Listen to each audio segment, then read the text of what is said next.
Am I the a-hole for not congratulating my sister-in-law on her planned pregnancy and telling her she's making a mistake instead? My brother works as a car rental agent and his salary is not livable at all. His wife is a stay-at-home mom for their 4-year-old, so he's the sole provider. And he's been receiving a fixed sum from both my mom and other sister to keep things afloat. I also helped a few times when I could. Some time ago, my sister-in-law told me she wanted another child because she didn't want their son to be an only child and asked me what I think. I advised her against it and told her to either wait till my brother gets promoted or till she gets a job. I told her it would be realistically impossible to provide for another child when you're barely coasting by and that she was still young, 27-year-old. I also told my brother the same thing. About 3 weeks ago, my brother calls me all happy and tells me his wife is pregnant. I told him, great, I wish you good luck, and soon hang up.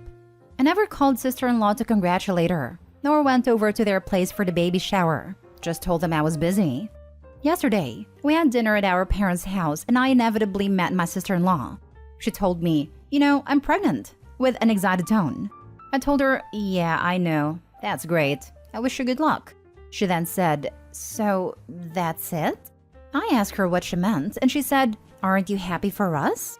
I told her my feelings are irrelevant here and their decision is up to them. She told me of course they matter and begged me to please honestly tell her what I think. So, I told her I frankly think you're making a mistake and this innocent child is going to suffer the consequences of your selfishness. You are not ready to care for another little life when you can't even pay your bills. How long do you think my mom and sister are gonna support you? She interrupted me and said, what the hell? That's none of your freaking business. I only asked you out of politeness, but you really didn't hold back at all. I told her, you're the one who told me to be honest. She said, I told you to be honest with me, not be a douche. She then called me an a-hole and went off to complain to my brother. I didn't want to entangle with them and just grabbed my purse and left. Sometime later, my mom calls me fuming and tells me I had no right to make any comment whatsoever. She said I should have congratulated them properly and left it at that. That, even if she was the one who asked for my opinion, I should have known better than to hurt her with those words. I also think my words might have been pretty hurtful and I went too far. Am I the a-hole? Now for the top comments. This might be unpopular later, but not the a-hole. Maybe you should have been kinder or phrased it better. I don't know, because I don't know what you said, but she shouldn't be sheltered from the truth when she literally asked for it. We can go through life expecting family to cater to our feelings, but then their advice and opinions really mean nothing. Who wants to surround themselves with yes men saying whatever they want to hear? Personally, I value my dad's opinion more than others because I know he will be honest and call me out. She asked for your opinion? Got mad when you gave it. Full stop. You are not the a-hole. Not only ask, but had previously heard OP's opinion/advice, then sought OP out and pressed the issue, as if to get validation for herself. What was she expecting here? Not the a-hole. You would have been if you had mentioned it when you first got a call giving you the news. But you didn't until she cornered you and told you to be honest. So you were. That's what I found interesting too. That she already knew OP's opinion, yet pushed her to give it again. It's like she either wanted to start drama or she was delusional in hoping that OP had changed her mind, even though none of their circumstances had changed. Not the a-hole. I never understand people who does not have enough money even for one person, and then they marry and make 2+ kids and they have no money. Some people lose their rational thinking capability when the topic comes to kids. If you cannot live with one wage with 3 people and you get support from the family, you cannot live with 4 people. Not the a-hole. Don't give them money anymore, even if you can't afford to do so. Yes, this exactly. Yeah, or at least don't give until brother picks up his second job and is looking to improve his lot and sister-in-law. And make it clear that all help will end if they have another kid. They need to feel the consequences of their choices before help can be considered, so they won't be tempted to do it again. Next story. Am I the a-hole for telling my sister nobody was interested in her PhD research? My sister, 34 female, and I, 31 female, come from a working-class family. Nobody in our family is higher than a high school education, save for us. I have a bachelor's and my sister is currently working on her PhD. Obviously, we're both proud of this, but my sister often brags to an extent that many in our family find uncomfortable or discouraging, and she talks down to people around her. When she began her program, she explained it in very technical terms that confused our aunt. When she was asked to clarify, my sister made a fuss about how it was so easy for her to understand, and she forgets that not everyone can wrap their heads around it. It's been an issue since she started her master's, and I've admittedly been at my wits' end with her for quite a while. I hosted Thanksgiving this year. When we were eating, my sister was asked about her research, and she went on a long, complicated spiel about her work. She was missing context, pulling out every 10-cent word, getting super technical and under-explaining every concept. She talked for about 10 minutes straight, barely pausing for questions or comments. It dominated conversation. Eventually, I interrupted her and tried asking our dad about his work. My sister interrupted him and said she wasn't finished, then continued talking. I told her I was finished listening to her and that she could talk all she wanted but she'd need to do it in another room. She made some comments about my hosting and continued on. I stopped her again and told her that nobody was interested and she needed to be quiet, which she did. It was, admittedly, extremely awkward and quiet, and my husband decided to just plow on and make conversation with an aunt of mine. After that, conversation carried on as usual with my sister being very, very quiet.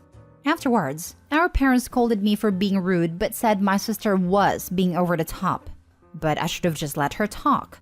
A few of our other relatives thanked me for cutting her off. Her fiancé called me yesterday morning and said I embarrassed my sister and made her feel ashamed. He implied I was jealous of her success and asked me to formally apologize to her.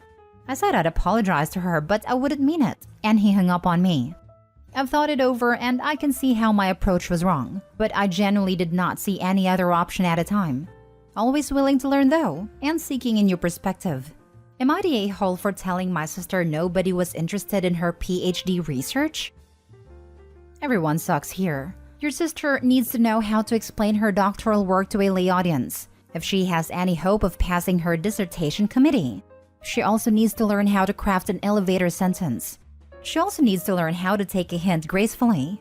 You, on the other hand, need to stop being jealous of her success. Conscious of it or not, jealousy and resentment oozes out of this entire post.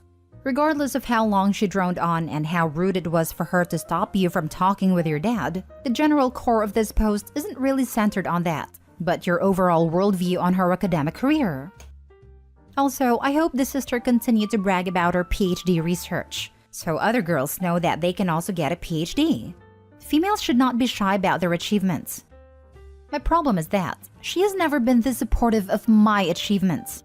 She tells me constantly we aren't on the same level, and assures me it's okay, but makes backhanded remarks about my intelligence and level of education. I think it's great she's getting a PhD and I'm glad she's proud of it, but that pride doesn't need to be at everyone else's expense in my opinion. Then you need to correct her. She's your sister. Should be easy to say, what you just said is insulting and hurts my feelings. Please learn to be more tactful. I'm an especially frank person. My sister dyed her hair red one time and asked me how it looks. And I said I don't like the red, and it makes her look like the Wendy's girl. And she responded with, I am looking for compliments, and not criticism to make me feel bad.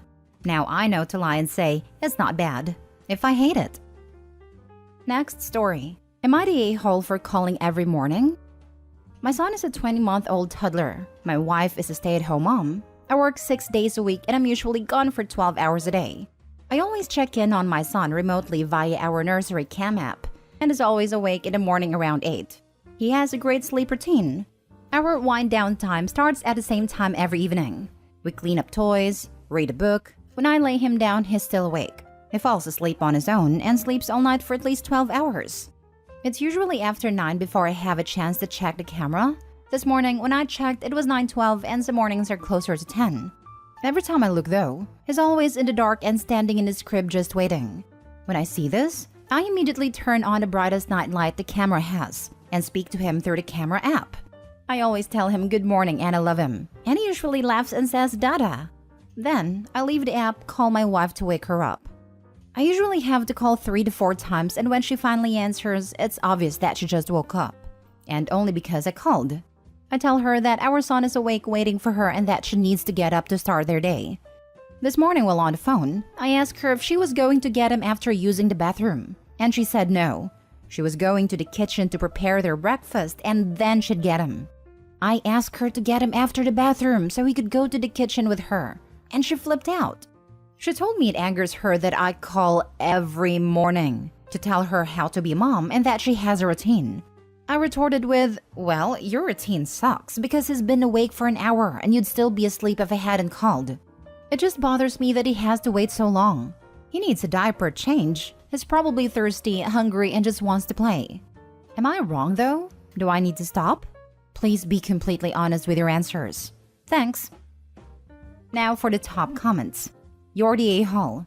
I cannot imagine being a micromanaged mom like that. Remotely. Wow. Is your son crying? No? Then it's fine. If he's uncomfortable, he will call for his mom. The kid is not going to cry if it's been normalized that he needs to wait in his crib for 1 to 2 hours. Not the a-hole. Totally agree with this. 1 to 2 hour wait is just sad. I hated reading this post. Your wife is a negligent mother. It is sad. Not the a-hole. She sounds lazy. Or like she has postpartum. You're the a-hole. Firstly, let's start with the fact that your kid is now into toddler range as opposed to infant. Your kid can manage a few moments alone in their crib and will still cry if they need any worthwhile attention. Secondly, let's say she took the toddler with her while preparing the food. Your kid is now learning escape methods. Getting into crap, cause mischief stage. Let her get the food ready first.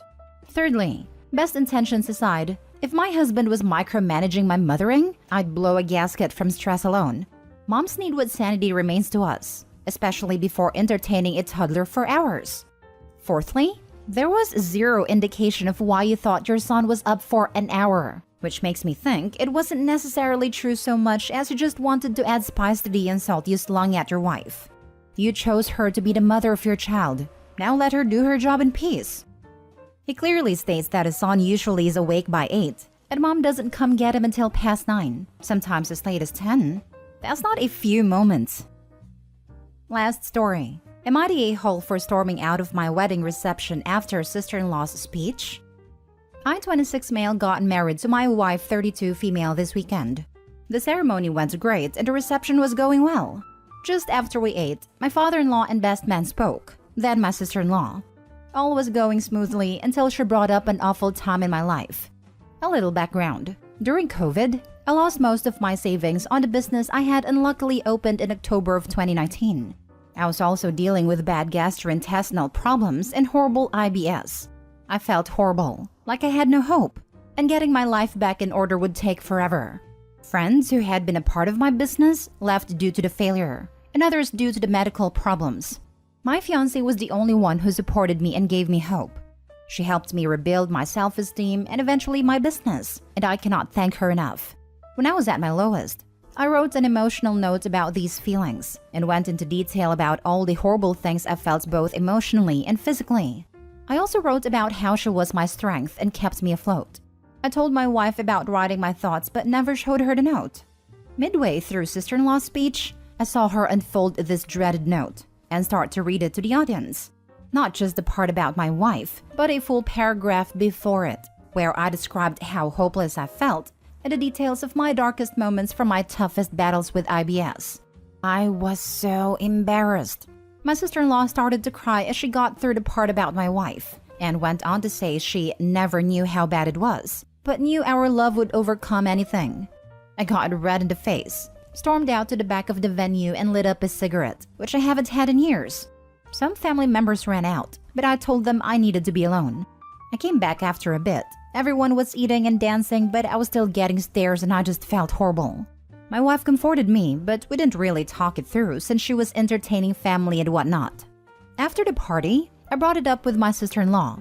I told her I felt violated that she would somehow get a hold of that note, and not only read it, but share it with everyone. I said it hurt, because the memory of the wedding certainly felt tainted by the speech and my reaction.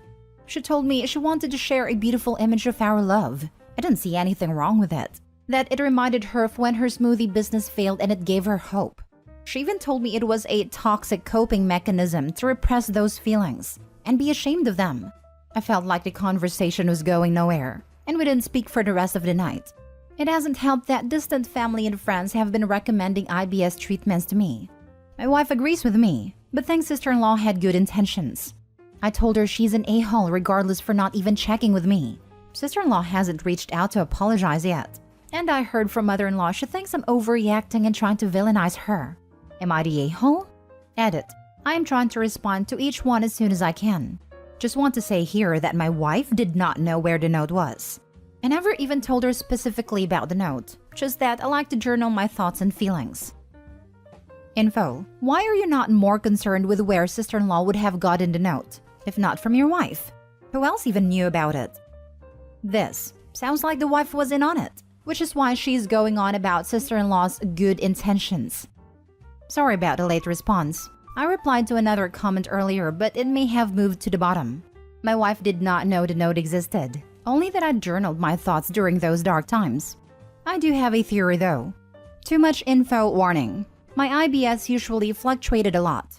During the times of constipation, I found that nicotine and coffee made me go. Weird, I know, but whatever works. As I tried to quit cigarettes, I started smoking more THC hemp/weed. We live in a legal state, with some tobacco mixed in to help with bowel movement. I used to journal when I smoked, and usually kept my notes in my little weed bag. I had a sneaking suspicion sister-in-law's a smoker too, and maybe she found a bag. I haven't touched the bag since I got a new e-cigarette electronic THC pen last year, so I wouldn't have noticed anything missing. I'm sure the note could have fallen out too since we reorganized our house this summer, and a lot of things got mixed up. Just a theory. Okay, so not only did your sister-in-law publicly humiliate you at your own wedding, but it's very likely she roots through your private possessions and straight up just steals things from you? There's a lot of boundaries being violated here. She clearly doesn't respect you, your privacy, your property, or your consent. She's unquestionably in the wrong, and you probably shouldn't let her in your house or have access to anything else you own.